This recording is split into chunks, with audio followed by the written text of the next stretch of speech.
Hey everybody, this is Priya and welcome back to my channel go with law. So बहुत ही जल्द आप देंगे एबी 18 का एग्जाम। 29 अक्टूबर को आप देंगे अपने एबी 18 का एग्जाम।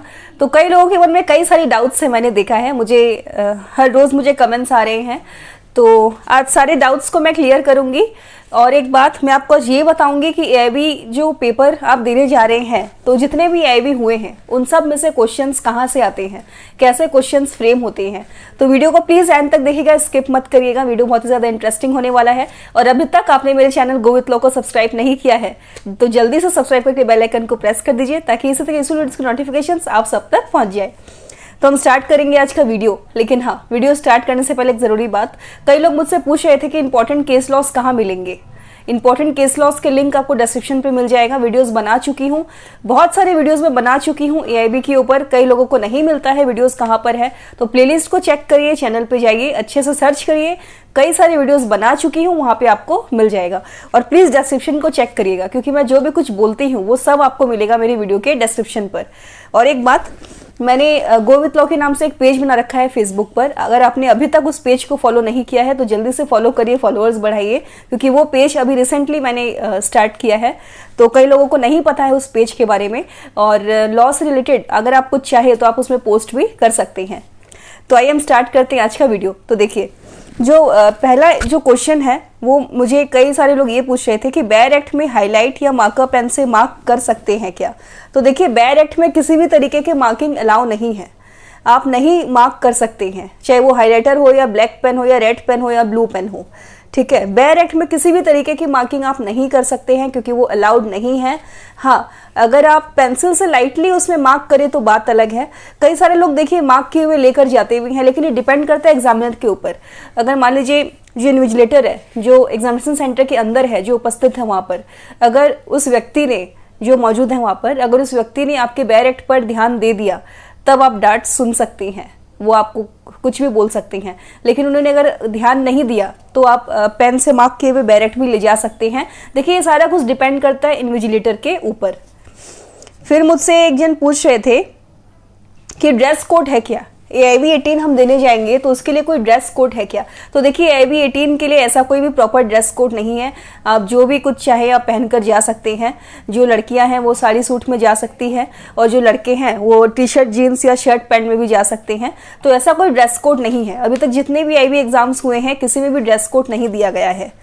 हाँ, लेकिन आप जब एग्जामिनेशन सेंटर में लेकर खुद को लेकर जाएंगे तो अकेले मत जाइएगा, आपको जाना है बेयर एक्स के साथ। बेयर एक्स लेकर जाइए, अपना जो आईडी है, आईडी प्रूफ वो लेकर जाइएगा। जो लाइसेंस आपको मिला था उसका कोई भी आईडी प्रूफ आप लेकर जा सकते हैं। एडमिट कार्ड मत भूलिएगा, बहुत ही ज्यादा इंपॉर्टेंट है। खैर, मैं वीडियो बना चुकी हूँ इस टॉपिक पे कि एग्जामिनेशन सेंटर में क्या क्या लेकर जाना है। आपने नहीं देखा है तो लिंक आपको डिस्क्रिप्शन पे मिल जाएगा।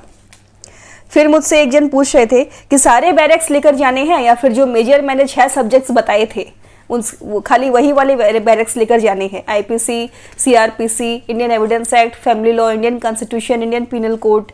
तो देखिए, आपको बैरक्स सारे सब्जेक्ट्स के कैरी करने हैं। ठीक है, क्वेश्चंस किस में से आता है आपको उससे मतलब नहीं होना चाहिए। आप अपना बस प्रिपेयर होके आपको जाना है एग्जामिनेशन सेंटर के अंदर। तो आप मत घबराइए। कई लोग टेंशन ले लेते हैं, बहुत पैनिक हो जाते हैं, लेकिन बिल्कुल मत घबराइए। एकदम आसान सा एग्जाम होता है। अब बस मन में यही बात आप मान के चलो कि मुझे एकदम इजी सा एग्जाम देना है, और एक कॉन्फिडेंस लेवल जो है आपका, आप उसको लो होने मत दीजिए। और बिल्कुल भी मत घबराइए, एकदम इजी सा एग्जाम होता है। अगर कोई भी मुझे डाउट्स है, आप मुझे ईमेल करके पूछ सकते हैं, आप मुझे कमेंट करके पूछ सकते हैं। मैं पूरी कोशिश करूंगी कि आप सभी की ज्यादा से ज्यादा मदद कर पाऊँ। तो मैंने आपको लैंडमार्क केसेस के बारे में बता दिया, लिंक आपको डिस्क्रिप्शन में मिल जाएगा, वहाँ पे आप देख लीजिएगा। और ड्रेस कोड एआईबी के लिए नहीं है, कोई भी ड्रेस कोड नहीं है। और बेयर एक्स सारे लेकर जाने हैं क्या? जी हाँ, बेयर एक्स आपको सारे कैरी करने हैं, जितना आपको मिलता है, और भी विदाउट शॉर्ट नोट्स या विदाउट कमेंट्स वाले बेयर एक्स। ठीक है, मैं बार बार रिपीट करती हूँ। और हाईलाइट के बारे में मैंने बताया कि बेयर एक्ट के अंदर देखिए, कोई भी किसी भी तरीके का हाईलाइट या पेन पेंसिल, कोई भी किसी भी तरीके का मार्क आप नहीं कर सकते हैं।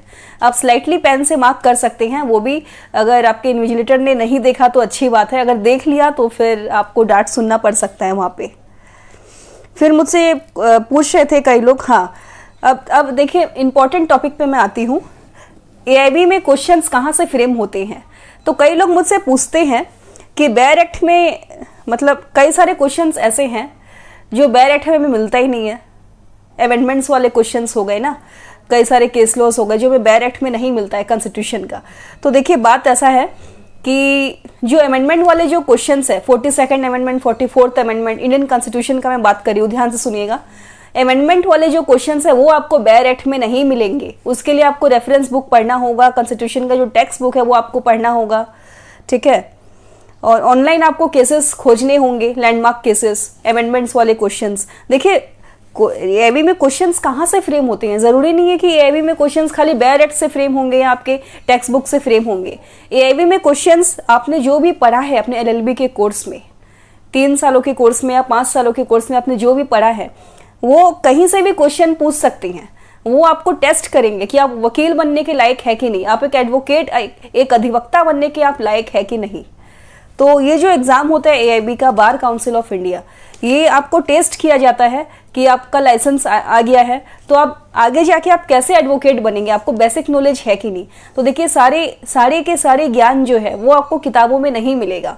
कुछ कॉमन सेंस वाले क्वेश्चंस आते हैं, जैसे कि जब मैंने अपना एआईबी 17 दिया था तो मुझे कई तरीके के ऐसे कुछ क्वेश्चंस आए थे, मैं आपको बता रही हूँ रीड आउट करके।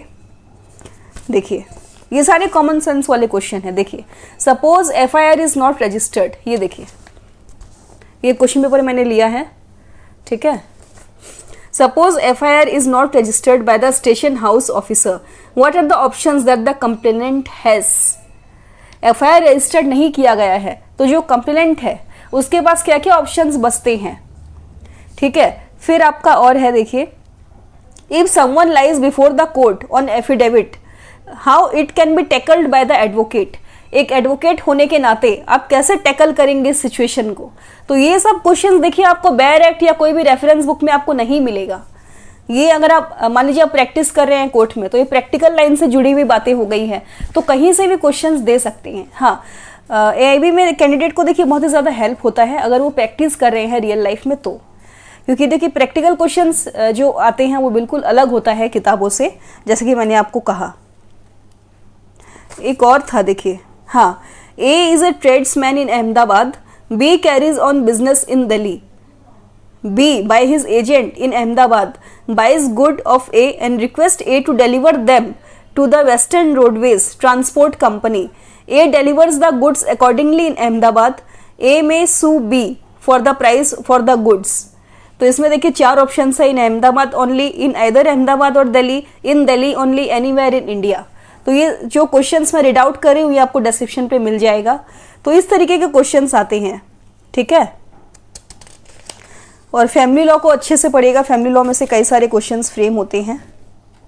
तो देखिए ये कुछ कॉमन सेंस वाले क्वेश्चंस हैं। मैं आपको ये नहीं बोल सकती कि सारे के सारे क्वेश्चंस आपको बेयर एक्ट्स में मिल जाएंगे या रेफरेंस बुक में मिल जाएंगे या जो मैं आपको बता रही हूँ वही क्वेश्चंस आएंगे। देखिए ऐसा कुछ भी नहीं है, कहीं से भी क्वेश्चंस फ्रेम हो सकते हैं। अगर आप प्रैक्टिस कर रहे हैं, अगर आप एडवोकेट है, आप मतलब आपने एआईबी नहीं दिया है फिर भी आप सीनियर के अंडर आप प्रैक्टिस कर रहे हैं, तो प्रैक्टिकल लाइफ में आप जो भी कुछ सीख रहे हैं कि प्लेंट कैसे बनता है, ठीक है, प्लेंटिफ कौन है, फिर कैसे सिविल केस फाइल होता है, क्या प्रोसीड्यूर है, तो ये सब देखिए प्रैक्टिकल लाइन वाले क्वेश्चंस है सारे। रिटर्न स्टेटमेंट क्या है, तो ये सब क्वेश्चंस भी फ्रेम हो सकते हैं अचानक से।